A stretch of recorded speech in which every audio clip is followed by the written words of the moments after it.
Hello friends, welcome back to my channel Sweet and Spice. இது ஒரு most requested video. நான் last week போட்ட plum cake வீடியோவை பார்த்துட்டு நிறைய பேர் என்கிட்ட கேட்ட ஒரு விஷயம், நாங்கள்லாம் எப்படி கேக் சாப்பிட்றது, எங்களுக்கெல்லாம் ஓவனும் இல்லை பீட்டரும் இல்லை அப்படின்னு சொல்லி கேட்டாங்க. ஸோ நான் இது அவங்களுக்காகவே போடுற ஒரு வீடியோ. இதை நீங்கள் லாஸ்ட் மினிட்ல கூட செய்யக்கூடிய ஒரு ஈஸி அண்ட் ரிச்சான கேக் தான். டேஸ்ட்டில் எந்த ஒரு குறையும் இருக்காது. வாங்க நம்ம எப்படி செய்வோன்றதை பார்ப்போம். நான் இந்த ப்ளம் கேக் செய்கிறதுக்கு நான் எல்லா ட்ரை ஃப்ரூட்ஸ்லேயும் ஒரு கால்வாசி, சின்ன கப்பில் கால்வாசி எல்லாத்துலேயுமே எடுத்துக்கிட்டேன். அதில் ஜிஞ்சரும், அந்த காஞ்ச ஜிஞ்சரும், அந்த ஆரஞ்சு பீல் மட்டும் ஒரு ரெண்டு ஸ்பூன் அந்த மாதிரி அந்த அளவில் எடுத்துக்கிட்டேன். அப்புறம் மிக்சட் ஃப்ரூட் ஜாம் எடுத்துருக்கேன், ஒரு கப் ஆரஞ்சு ஜூஸ் எடுத்துருக்கேன், ஃப்ரெஷ் ஜூஸ் ஆரஞ்சு ஜூஸ் எடுத்துருக்கேன். இந்த எசன்ஸில் ரம் எசன்ஸும் ப்ளம் எசன்ஸ்னு விற்கிறாங்க, அதையும் நான் வாங்கி வச்சுருக்கேன். உங்களுக்கு வேணாட்டி நீங்கள் அதை ஸ்கிப் பண்ணிக்கோங்க, ப்ராப்ளம் இல்லை. நம்ம ஃபஸ்ட்டு எடுத்து வச்ச அந்த ட்ரை ஃப்ரூட்ஸ் எல்லாத்தையுமே லைட்டாக அந்த ஆரஞ்ச் ஜூஸில் அவிச்சுக்கணும்.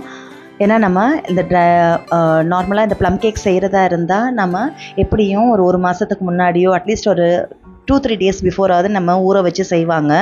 அது அப்படி நம்மளால் செய்ய முடியல, லாஸ்ட் மினிட்ல தான் செய்கிறோம் அப்படின்னா இது அடுத்த ஸ்டெப் நம்ம பண்ணிக்கலாம். பட் டேஸ்ட்டில் உங்களுக்கு எந்த ஒரு குறையுமே இருக்காது, அதே மாதிரி தான் இருக்கும்.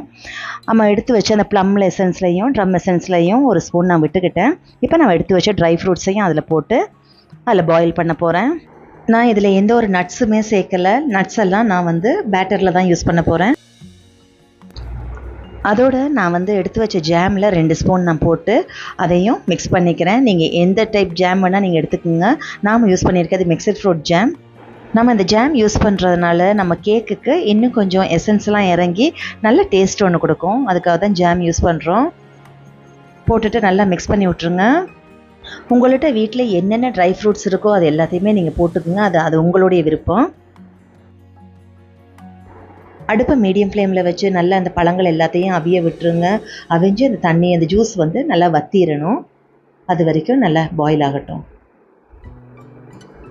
நடுவில் நீங்கள் ஒரு தடவை கிளறி மட்டும் விட்டுருங்க. இப்போ நம்ம விட்ட ஜூஸில் கொஞ்சம் கொஞ்சமாக குறையிறது உங்களுக்கு தெரியும்னு நினைக்கிறேன். இப்போ நல்லா வத்திட்டு வந்துடுச்சு. இதை பாருங்கள், அந்த ஜூஸே இல்லை பார்த்தீங்களா? ஓகே, இதோட ஆஃப் பண்ணிவிட்டு நம்ம அதை ஆற வச்சுருவோம். இப்போ நம்ம கேரமலைஸ் பண்ணுறதுக்கு நம்ம சுகர் எடுத்துக்குவோம். நான் இப்போ 300 கிராம் சுகர் தான் டோட்டலாக எடுத்துருக்கிறேன். அதில் இருந்து ஒரு 1.25 கரண்டி போல் நான் எடுத்து அதை கேரமலைஸ் பண்ண போகிறேன். அதுக்கு அந்த கேரமலைஸ்க்கு ஊற்றுறதுக்கு கொஞ்சம் தண்ணியை நம்ம சைடில் பாயில் பண்ணிக்கிறேன்.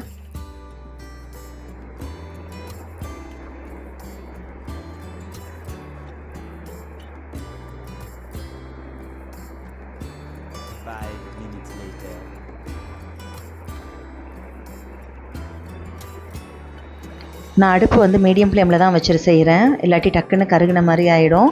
கொஞ்சம் கொஞ்சமாக நம்ம கலர் மாறிச்சுன்னா தான் அது ஒரு நல்லா இருக்கும்.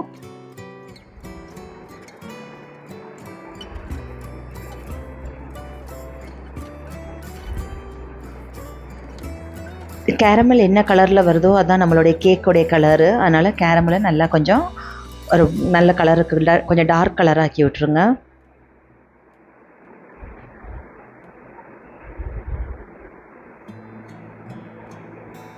நமக்கு இப்போ நல்லா கலர் மாறிடுச்சு.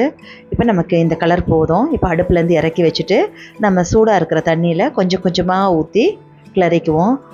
சுடு தண்ணி தான் ஊற்றுங்க. நார்மல் தண்ணி விட்டிங்கன்னா கையிலெல்லாம் திரிச்சிரும், புண்ணாக போயிடும். நான் மொத்தமாகவே ஒரு 1/4 டம்ளர் அளவில் தான் தண்ணி விட்டுருக்கேன்.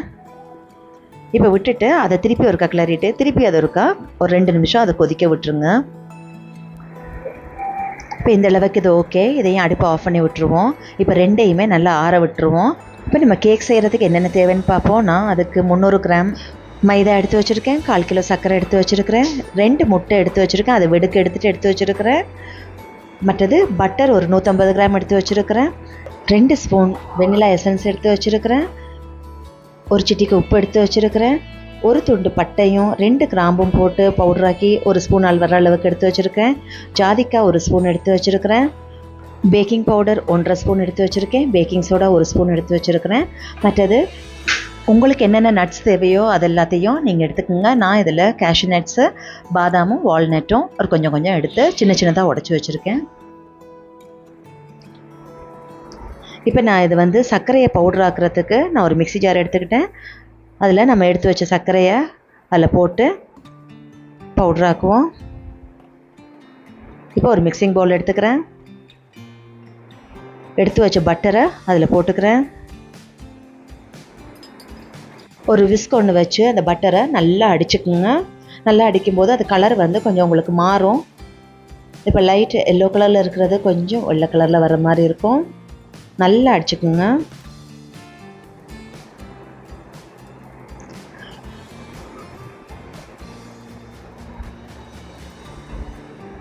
நீங்கள் எந்த அளவுக்கு அடிக்கிறீங்களோ அந்த அளவுக்கு கேக் நல்லா சாஃப்டாக இருக்கும். இப்போ இதுக்கு பதிலாக பட்டருக்கு பதிலாக நிறைய பேர் எண்ணெயும் விட்டு செய்கிறாங்க. ஆனால் எனக்கு எண்ணெய் விடுறதுல எனக்கு விருப்பம் கிடையாது. நம்ம எப்போயாவது ஒரு நாள் தான் நம்ம இது கேக் சாப்பிட்றோம், அதை நல்லா டேஸ்ட்டாக சாப்பிடுவோமே. இப்போ அந்த எடுத்து வச்சு பவுட்ரு பண்ணி வச்சுருக்க அந்த சுகரையும் போட்டு நல்லா கைவிடாமல் அப்படியே அடிச்சுட்டே இருக்கணும். வேணால் இன்னொரு ஆளை நீங்கள் யாரையா கூப்பிட்டுக்குங்க அடிக்கிறதுக்கு. வீட்டில் இருக்கவங்கெல்லாம் பிடிச்சிக்குங்க. நான் என் பையனை வச்சு கொஞ்சம் நேரம் அடிச்சுக்கிட்டேன். தெரியுதா உங்களுக்கு எப்படி ஃப்ளஃபியாக இருக்குது அப்படின்னு சொல்லி. இப்போ அதோட 2 முட்டை எடுத்து வச்ச 2 முட்டையும் அதை விட்டுக்கிறேன்.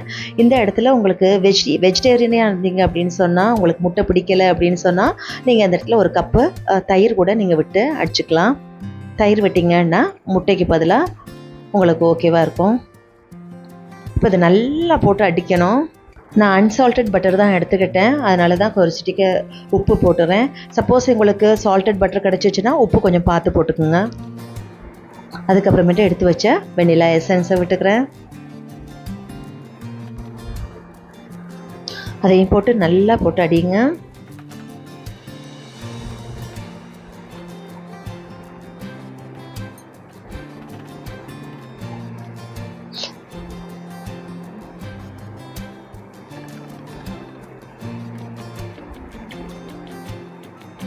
இப்போ நம்ம எடுத்து வச்ச ஆற வச்ச அந்த கேரமெல்லை அதில் எடுத்து அப்படியே ஊற்றுவோம்.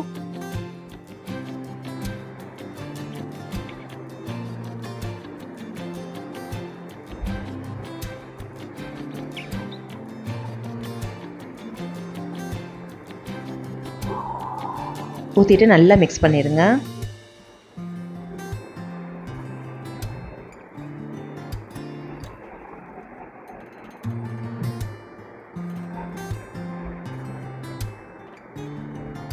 இதுக்கப்புறம் நமக்கு விஸ்க் வேலை முடிஞ்சிடுச்சு. இனிமேல் நம்ம ஸ்பேச்சுலா தான். ஸோ விஸ்கில் இருக்கிறது எல்லாத்தையும் முடிஞ்ச அளவுக்கு எடுத்துகிட்டு ஸ்பேச்சுலா யூஸ் பண்ணிக்குவோம். இப்போ நம்ம ஒரு 1.5 ஸ்பூன் நான் மாவு போட்டு அந்த ஆற வச்ச அந்த ட்ரை ஃப்ரூட்ஸில் போட்டு மிக்ஸ் பண்ணிக்கிறேன். அது ஏற்கனவே நான் சொன்ன லாஸ்ட் வீடியோவில் சொன்னது தான். அப்போ தான் நமக்கு வந்து எல்லா இடத்துலையும் அந்த ஃப்ரூட்ஸ் வந்து இருக்கும், இல்லாட்டி ஒரே இடமா செட்டில் ஆகிடும். அதுக்காக இப்போ நான் ஒரு அரிக்கிறதுக்கு அந்த மிச்ச மாவை நம்ம அரித்து தான் போடணும் கேக்குக்கு. அதனால் எடுத்து வச்ச மாவை நம்ம கொஞ்சம் கொஞ்சமாக அரிச்சுக்குவோம். அதில் பேக்கிங் பவுடர், பேக்கிங் சோடா, மற்றது அந்த ஜாதிக்காய் பவுடரு, கிராம்பு பட்டை அது பவுடரு, கொஞ்சோண்டு உப்பு எல்லாத்தையுமே போட்டு நம்ம அரிச்சுக்குவோம்.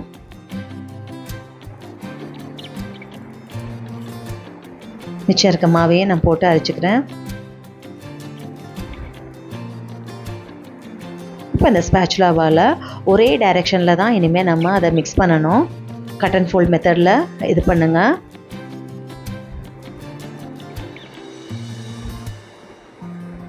ஒரே டைரெக்ஷனில் பண்ணுங்கள்.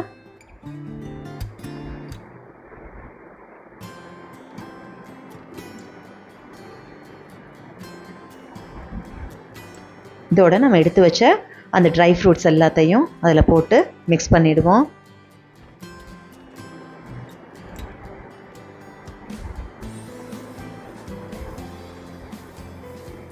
அப்படியே நம்ம எடுத்து வச்ச நட்ஸையும் ஒரு கொஞ்சத்தை போட்டுக்குவோம். மிச்சம் வந்து நமக்கு பேக் பண்ணும்போது தேவைப்படும்.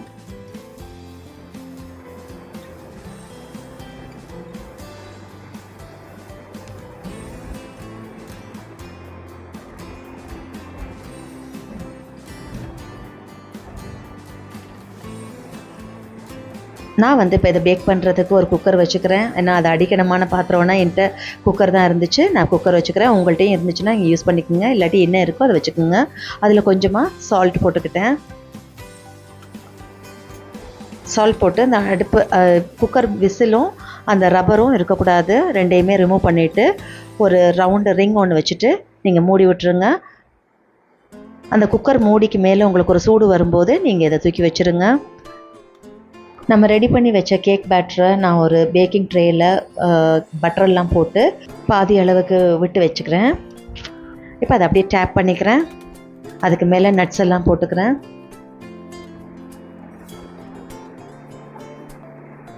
பாதி அளவுக்கு தான் நீங்கள் விடணும், ஃபுல்லாக விடக்கூடாது.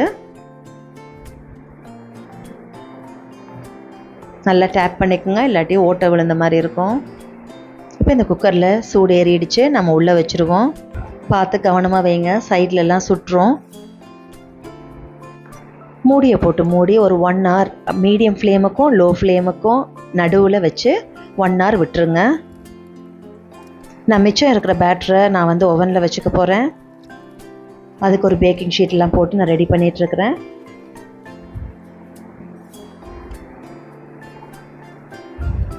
ஓவனை நான் வந்து ப்ரீ ஹீட் பண்ணிட்டேன். ஒரு 10 minutes பிஃபோரே ப்ரீ ஹீட் பண்ணிட்டேன்.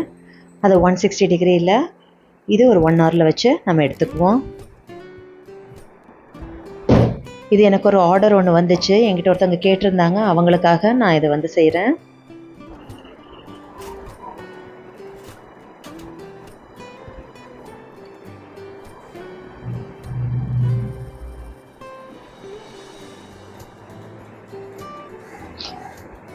இப்போ நமக்கு எந்த அளவுக்கு மேலே இது பேக்காகி வருதுன்னு பார்த்தீங்களா? இப்போ இது 1 hour ஆச்சு. இந்த சைடில் நம்மக்கிட்ட ஏதாவது ஷார்ப்பாக இருந்துச்சுன்னா அதை வச்சு நீங்கள் உள்ளே குத்தி பாருங்கள், மெதுவாக குத்தி பாருங்கள். அது ஒட்டாமல் வந்துச்சு அப்படின்னு சொன்னால் பேக் ஆகிடுச்சின்னு அர்த்தம். வீடே நல்லா வாசமாக இருக்குது. நம்ம ப்ளம் கேக் வாசம் அப்படி தூக்குது. இதோ நம்மளுக்கு கேக் ரெடி ஆகிடுச்சு. இது குக்கரில் வச்ச கேக்கு ரெடி ஆகிடுச்சு. செம்ம சாஃப்டாக இருக்குது. அடுத்த கேக் வந்து நம்ம ஓவனில் வச்சது, அதுவும் ரெடி ஆகிடுச்சு. அதுவும் நல்லா சாஃப்டாக ரொம்ப கலர்ஃபுல்லாக நல்லா வந்திருக்கு. ரெண்டுமே ரொம்ப நல்லா அழகாக வந்திருக்கு. இது கொஞ்சம் நல்லா ஆற விட்டுருவோம். சூடு ஆறுறதுக்கு முன்னாடி நம்ம எடுக்கக்கூடாது. இப்போ இது ஆறிடுச்சு, அதனால் நான் வந்து சைடு இதெல்லாம் ரிமூவ் பண்ணுறேன்.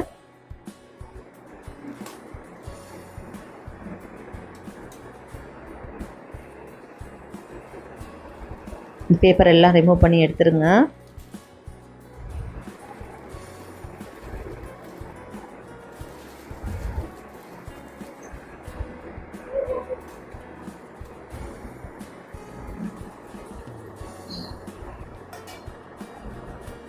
இப்போ இதை ஒரு தட்டு மேலே, அந்த கேக்குக்கு மேலே ஒரு தட்டை வச்சு அப்படியே திருப்பிட்டு அதை நிமித்திடுங்க.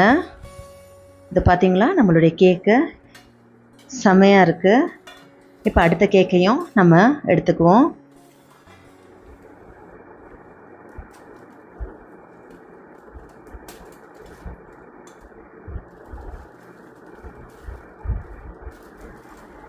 இந்த கேக்கை பொறுத்த வரைக்கும் டார்க்காக இருந்துச்சுன்னா தீஞ்சு போச்சுன்னு அர்த்தம் கிடையாது. டார்க்காக இருந்துச்சுன்னா தான் அதோடைய கேக் அப்படியே டேஸ்ட்டும் நல்லாயிருக்கும்.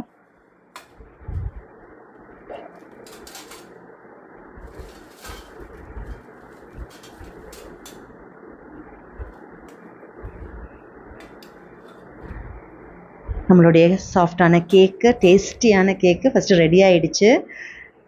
நிறைய பேர் கேட்டிங்க, அதே மாதிரி நீங்களும் செஞ்சு சாப்பிட்டு பாருங்கள், உங்களுக்கு இது ரொம்ப பிடிக்கும். நான் இந்த குக்கரில் வச்ச கேக்கை நான் ஒரு சின்ன பீஸாக கட் பண்ணி காட்டுறேன். இதை கட் பண்ணும்போது ரொம்ப பொறுமையாக கட் பண்ணணும். ஏன்னா உள்ளுக்குள்ளே ட்ரை ஃப்ரூட்ஸ்லாம் இருக்கிறனால கட் பண்ணும்போது நமக்கு உடையும். அதனால் ரொம்ப பொறுமையாக கட் பண்ணுங்கள். இது பார்த்தீங்களா, நம்மளுடைய கேக்கு எவ்வளோ சாஃப்டாக இருக்குது பார்த்தீங்களா? செம்ம சாஃப்ட்டு.